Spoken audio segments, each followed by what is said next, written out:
तमाम रूहानी अमराज और मसाइल के हल के लिए पीर महमूद उल हसन तौहीदी चैनल को सब्सक्राइब कीजिए।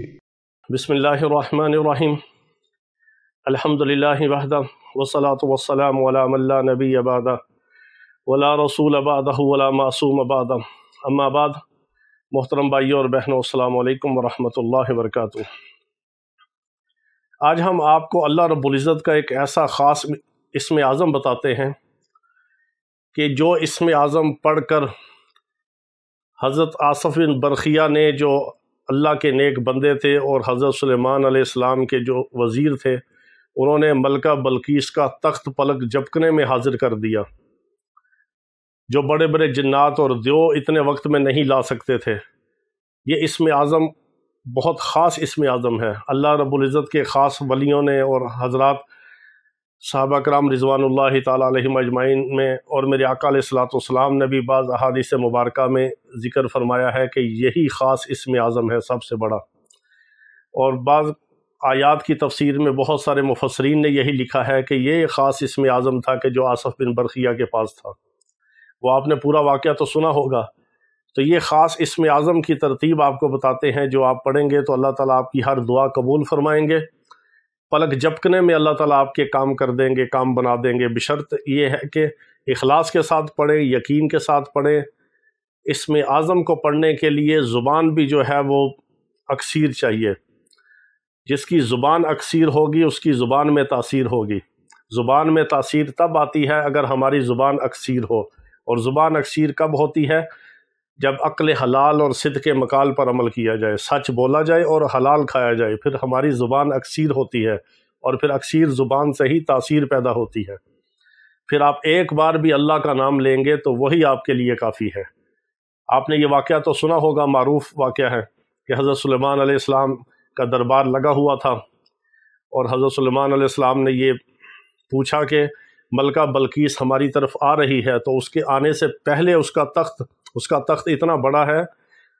बाज़ रवायात के अंदर लिखा है कि 400 लोग उसके तख्त को उठाते थे। बाज़ रवायात के अंदर है कि 40 लोग उसके तख्त को उठाते थे, इतना बड़ा उसका तख्त था। तो हज़रत सुलेमान अलैहिस्सलाम ने यह पूछा कि मलका बल्कीस के यहाँ पर पहुँचने से पहले उसका तख्त कौन लेके आ सकता है। वो वहाँ से रवाना हो चुकी है। तो एक जिन्नात में से एक सरदार था, जिन्नों का बहुत बड़ा देव, उसने इफ़रीत मिनल जिन, जिसका कुरान में ज़िक्र है, इफ़रीत मिनल जिन। इफ़रीत कहते हैं बहुत बड़ी एक चीज़ को, बहुत देव किस्म का जो था, वो जिन्नात में से था। उसने कहा जी मैं ला सकता हूँ। तो हज़रत सुलेमान अलैहिस्सलाम ने पूछा कि कितने वक़्त में ला सकते हो। तो उसने कहा कि ये मजलिस बर्खास्त होने से पहले मैं वो तख्त को यहाँ पर ला के आपके सामने हाजिर कर दूँगा, यानी कि मजलिस ख़त्म होने से पहले। तो हज़रत सुलेमान अलैहिस्सलाम ने फरमाया कि नहीं, ये तो ज़्यादा वक्त है। वो असल में दिखाना चाहते थे कि अल्लाह के नाम की, अल्लाह के कलाम की और अल्लाह के बंदों की जो क़ुव्वत है, रूहानी तसर्रुफ़ है, जो अल्लाह ने अता फ़रमाया होता है अपने नेक बरगज़ीदा बंदों को, वो जिन्नात से भी ज़्यादा है। असल में यहाँ से ये नुक्ता समझने वाला है। बाज़ लोग जिन्नात और शयातीन को अपने ऊपर बहुत सवार कर लेते हैं, हालांकि अल्लाह रब्बुल इज़्ज़त ने मुसलमान को और इंसान को जिन्नात के ऊपर फ़जीलत अता फ़रमाई है।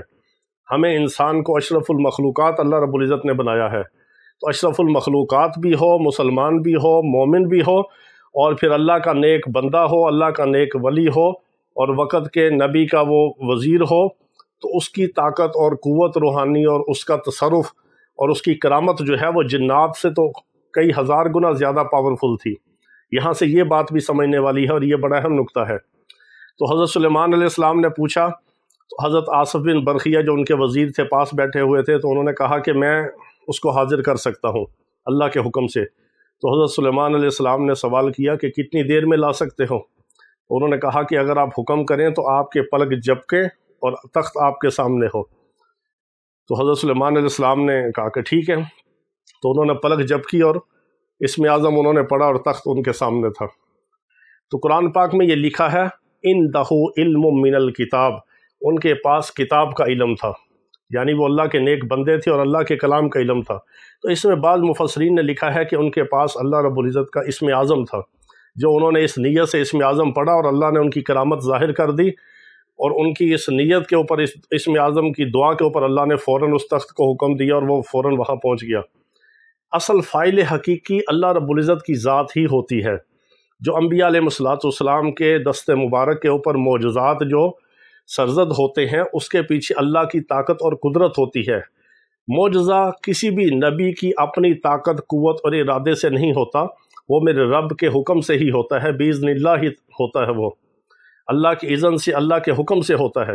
اسی طرح کسی ولی کی جو کرامت ہوتی ہے وہ بھی اللہ کے حکم سے ہوتی ہے، اس کے پیچھے جو اللہ رب العزت کی قدرت کاملہ، اللہ کا تکوینی نظام ہوتا ہے، اللہ کی منشا ہوتی ہے، اللہ کا حکم ہوتا ہے۔ تو اللہ اپنے نیک بندے کی عزت بڑھانے کے لیے، عزت رکھنے کے لیے، اس کا مقام اور مرتبہ ظاہر کرنے کے لیے کسی نیک بندے کی دعا پر، اس کی خواہش پر، اس کی ضرورت پر، اس کی منشا پر اور اس کی عزت کے معاملے میں اللہ تعالیٰ کوئی غیر فطرتی چیز کوئی سامنے ظاہر کر دے، جس کو کرامت کہا جاتا ہے، وہ نیک بندے کے ہاتھ سے ہو جائے، اس کے پیچھے اللہ کی قدرت ہوتی ہے۔ اور اسی طرح اگر کوئی غلط آدمی، برا، بدکار، شیطانی، استدراجی کام کرے تو وہ ایسا ہو کہ جو عقل سمجھ میں نہ آئے تو وہ اس کو کرامت نہیں کہہ سکتے، وہ استدراجی قوت ہوتی ہے، اس کے پیچھے شیطان کی قوت، شیطان کا تصرف اور شیطان کی طاقت ہوتی ہے۔ وہ برے کے سامنے، بدکار کے ہاتھ پہ یا کسی جادوگر کے ہاتھ پہ یا کسی شعبدہ باز کے ہاتھ پہ یا کسی کافر غیر مسلم کے ہاتھ سے کوئی ایسا کام ہو جائے کہ انسان کی عقل سمجھ حیران ہو جائے، پریشان ہو جائے، تو وہ استدراجی قوت ہوتی ہے، اور جو اللہ کے نیک بندے کے ہاتھ سے ہو وہ کرامت کہلاتی ہے۔ تو یہ ایک ان کی حضرت آصف بن برخیہ کی کرامت تھی اور اسم اعظم کا اظہار تھا وہاں پر۔ یہ وہ خاص اسم اعظم ہے جو انہوں نے یا حی یا قیوم پڑھا۔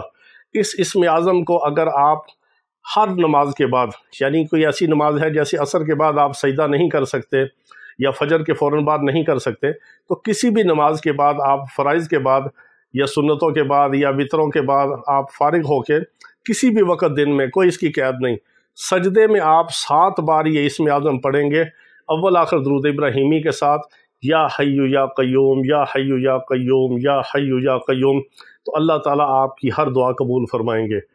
شرط یہ ہے کہ حلال کھانا ہے اور سچ بولنا ہے، اور نماز میں کوتاہی نہیں کرنی، نماز نہیں چھوڑنا۔